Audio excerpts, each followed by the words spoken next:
सांसदों के लिए आज रात डिनर का आयोजन किया गया है, जहां पर प्रहलाद जोशी के आवास पर यह डिनर आयोजित होगा।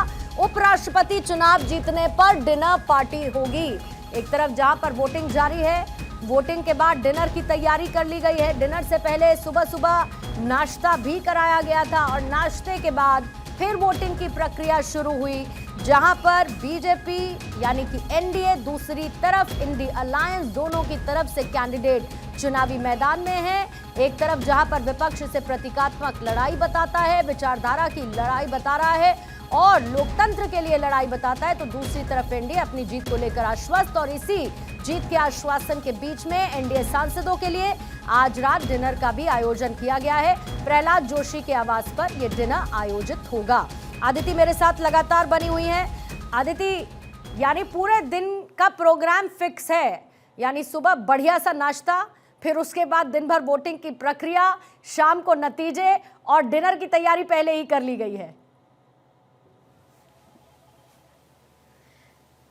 प्रहलाद जोशी का घर जो है पिछले लगभग महीने भर से, जिस दिन से नाम अनाउंस हुआ था सीपी राधाकृष्णन साहब का, उस दिन से एक शादी का घर बना हुआ है। मैंने कई बार रिपोर्टिंग की वहां से, और आज जब सुबह मैं 7:30-8 बजे वहां से निकल रही थी, तब भी बाहर शामियाने जैसी तैयारी हो रही थी और उनका जो मेन गेट है वहां पे काफी बड़ा टेंट लगा हुआ था। मसलन जाहिर तौर पे जिस दिन से सीपी राधाकृष्णन आए हैं उस दिन से उनको उनके घर पे रखा गया है।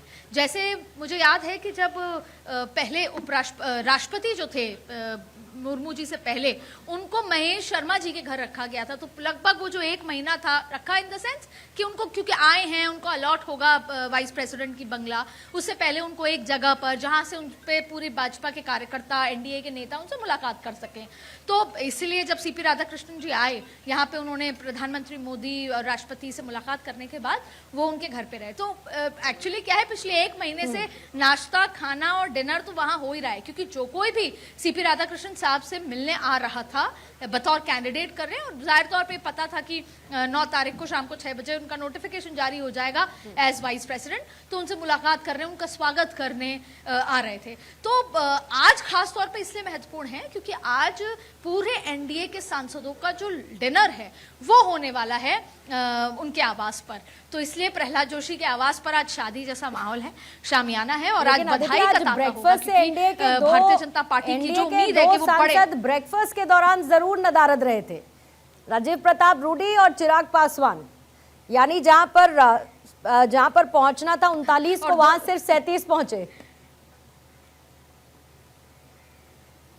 बिल्कुल, देखिए, और वो भी आपने जो दोनों का नाम लिया वो बिहार से आते हैं, बिहार खेमे का जिक्र कर रही हैं, क्योंकि अलग अलग सांसद, मंत्रियों के घर पे अलग अलग सांसद पहुंचे थे।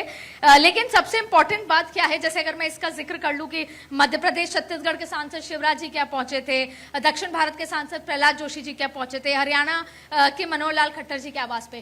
पर ये जो 2 सांसद हैं, देखिए, राजीव प्रताप रूडी जी के लिए तो इसलिए भी कहा जा सकता है कि हाल ही में जो कॉन्स्टिट्यूशनल क्लब के चुनाव हुए, कॉन्स्टिट्यूशन क्लब के, उसमें कहीं ना कहीं एक दूरी आ चुकी है, परमानेंट दूरी है। और जो एक्सपर्ट्स तो ये भी कयास लगाते हैं कि अब दोबारा राजीव प्रताप रूडी जो इतने लंबे दशकों से सांसद हैं, अब वो सांसद की टिकट लड़ेंगे नहीं लड़ेंगे, तमाम बातें।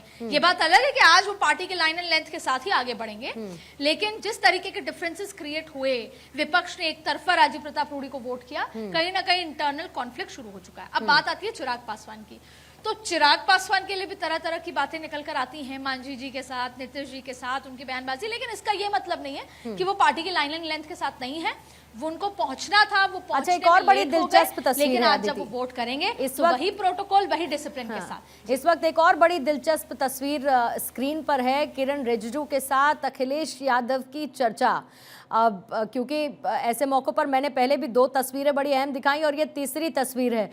जाहिर है कि मौका होता है बातचीत करने का, मुलाकात करने का। और अदिति, सबसे बड़ी बात यह, क्योंकि आप तो ऑन ग्राउंड रहती हैं, आप रिपोर्टिंग करती हैं, आपने देखा होगा कि ऑफ साइट रहते हुए इन लोगों के बड़े दोस्ताना संबंध भी हैं। मतलब ऐसा नहीं है कि अगर आप अलग अलग पार्टीज में हैं, अगर आप ऑपोजिशन में हैं, एक दूसरे के खिलाफ राजनीति करते हैं, तो आपके दिल नहीं मिले हुए हैं। राजनीतिक बयानबाजी अपनी जगह और व्यक्तिगत शिष्टाचार अपनी जगह। मुझे थोड़ी देर के लिए थोड़ा सा बेबाक बोलने दीजिएगा। वैसे तो जिस लोकतंत्र की खूबसूरती का जिक्र आप करती हैं, ये वो खूबसूरती है। क्योंकि एक बार फिर मैं उस बयान का जिक्र करूंगी जब अटल बिहारी जी कहते थे कि सत्ता पक्ष के जो मिनिस्टर होते हैं, खासतौर पे संसदीय कार्य मंत्री, उनको तो विपक्ष वाली जगह पर बैठना चाहिए। सत्ता पक्ष इस तरफ बैठता है, विपक्ष इस तरफ। संसदीय कार्य मंत्री वो व्यक्ति होता है जो फ्लोर चलाने का, फ्लोर मैनेजमेंट देखता है। और फ्लोर कब मैनेज होता है? जब विपक्ष मुद्दों पर बहस करे, जब विपक्ष बात करे। और इस तरह की बातों जो संसदीय कार्य मंत्री है वो की है वे लोकसभा राज्यसभा चलने को लेकर। तो अब किरण रिजिजू का अगर ये प्रयास है, जो तस्वीरें नजर आ रही हैं, जैसे आपने सुबह कहा कि जयराम रमेश से बातचीत करते हुए नजर आए, और फिर आपने देखा कि किस तरीके से अभी जो आप तस्वीरें कह रहे हैं कि अर्जुन राम मेघवाल जयराम रमेश जी के साथ दिखे, किरण रिजिजू के, और अब कुछ देर पहले आपने कई ऐसी बातों का जिक्र किया। ये आपके लिए, हमारे लिए, इस देश के 140 करोड़ लोगों के लिए और इस देश के लोकतंत्र के लिए बहुत अच्छी बात है कि ये नजारा नजर आ रहा है। क्योंकि इसी लोकतंत्र में कहा जाता है कि आपकी विचारधारा अलग हो सकती है, आपका मतभेद हो सकता है, लेकिन मनभेद तक ना पहुंचे, और मनभेद में भी उस कदर पे ना पहुंचे जहां आप एक दूसरे के चेहरे को ना देख पाए। तो ये एक बहुत खूबसूरत तस्वीर है, और शायद ये दिखाने की कोशिश भी है, ये कहीं ना कहीं पार्ट ऑफ प्रोसेस भी होता है कि संसदीय कार्य मंत्री हो, जो अलाइंड मंत्री हो, जो नोडल ऑफिसर्स हो, उनको ये बताएंगे हम कोई लड़ाई नहीं है, एक चुनाव है, नंबर में तो हम आगे हैं, कॉन्फिडेंस है, और हमको सबको साथ लेकर चल रहे हैं। इस तरह की कहीं ना कहीं मैसेजिंग की कोशिश है। भारतीय जनता पार्टी के परसेप्शन और मैसेजिंग का जो ये पूरी प्रक्रिया है, उसको पकड़ पाना शायद असंभव है। तो कहीं ना कहीं यही तरीका है, पर जो भी है ये लोकतंत्र के लिए बहुत अच्छी तस्वीर है। ठीक है, बिल्कुल। और क्योंकि मैंने चिराग पासवान का जिक्र किया था, तो उनके पिता के कुछ धार्मिक अनुष्ठान हैं जिसकी वजह से वो सुबह नाश्ते में शामिल नहीं हो पाए। बहरहाल बिल्कुल, राजनीति में देखिए जब इस तरीके की तस्वीरें आती हैं तो उसके मायने भी पढ़ने पड़ते हैं, और साथ ही कुछ फैक्ट्स हैं उनको भी सामने रखना होता है।